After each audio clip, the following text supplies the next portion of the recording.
Hello everyone, my name is Shubhankar Jathar and today I'm going to tell you about how to establish a differential integrity in the database. So basically, why do we use database? So database management systems are used to manage multiple datas which we create. So these systems manage the full data structure and exercise full control over the data stored in organization's database. So as compared to the traditional approaches of maintaining data in an organization, the modern system has a number of advantages. And we can see data sharing can be improved in the organization. The data security also can be improved. There will be effective data integration.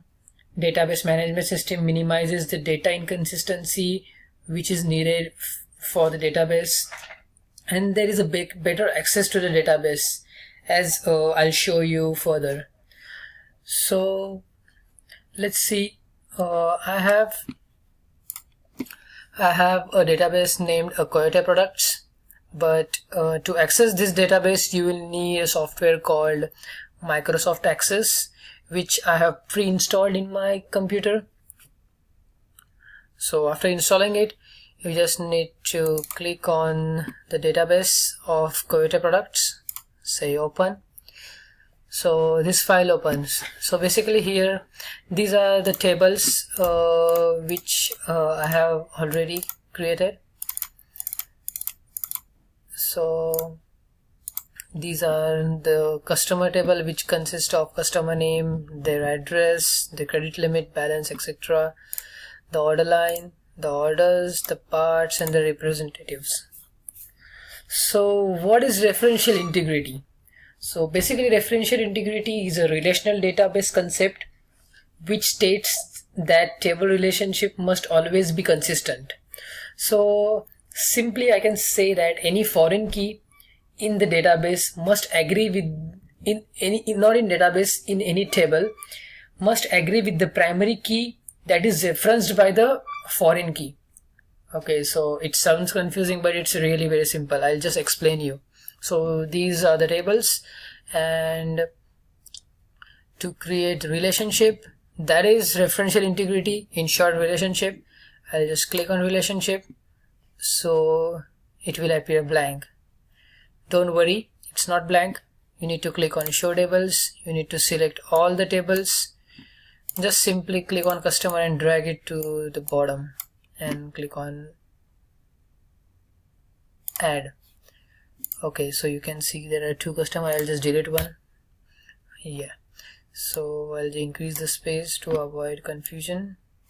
Okay, so these are the keys. These are the primary keys of each table. You can see they are the unique keys which represents that table. So the referential integrity is very important, because without referential integrity you can enter foreign keys that do not match the corresponding primary key in the related table. Depending on the type of database, this could cause a lot of problems, such as mismatched customer data and mismatched transaction records, which you don't want. You don't want to mess it. Therefore, I'll take the examples of these two databases over here. Yeah. So I'll just arrange it according to my convenience. Okay, I have arranged it.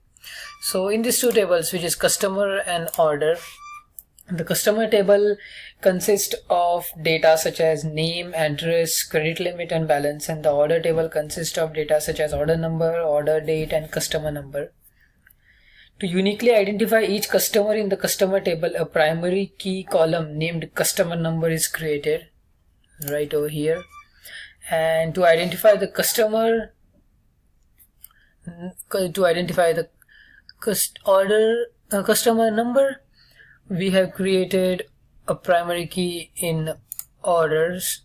So this is the order number, which can identify the order tables, and thus A customer number is also created in the order tables so that we can have relationship between this table and this table, because there need to be a common factor between those two tables to have relationship. If there is no common factor, there won't be any relationship. So there must be the same factor. So in order to create the relationship between these two tables, you need to just click on customer, keep clicking and just drag it to the customer number and just release it. So it will ask you to create a relationship. So don't forget to click on reinforce referential integrity. I'll just show you right now. If you don't check the box, what happens? If you just create, it will just create a relation. It will just say that this is related to this, and it won't explain you like if it is one to many or many to one.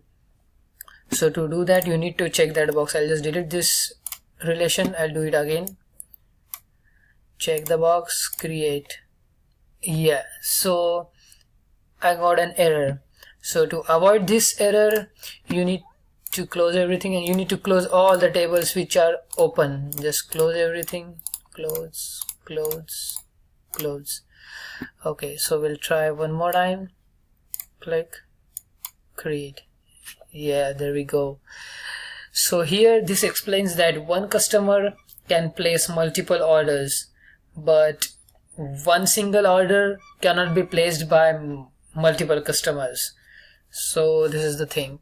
So basically you can say that one customer will have only one representative, right? One customer cannot have multiple representatives. So, but one representative can handle more than one customer. So just click on representative number and drag it over here. Voila. So it says that one representative can handle multiple customers, but not vice versa. Same goes with order number, create, and part number, create. And in this way, the relationship, or you can say we have established a referential integrity in these tables. So hopefully you would understand how to create relationship between the tables, and it is very easy to create relationships. You just need to know that how the system goes, like what I've told, like one customer can create multiple orders, but one order cannot be created by multiple customers. So you need to drag in that way. If you drag in the either way, it won't be good. Okay, so that's it. Thank you so much.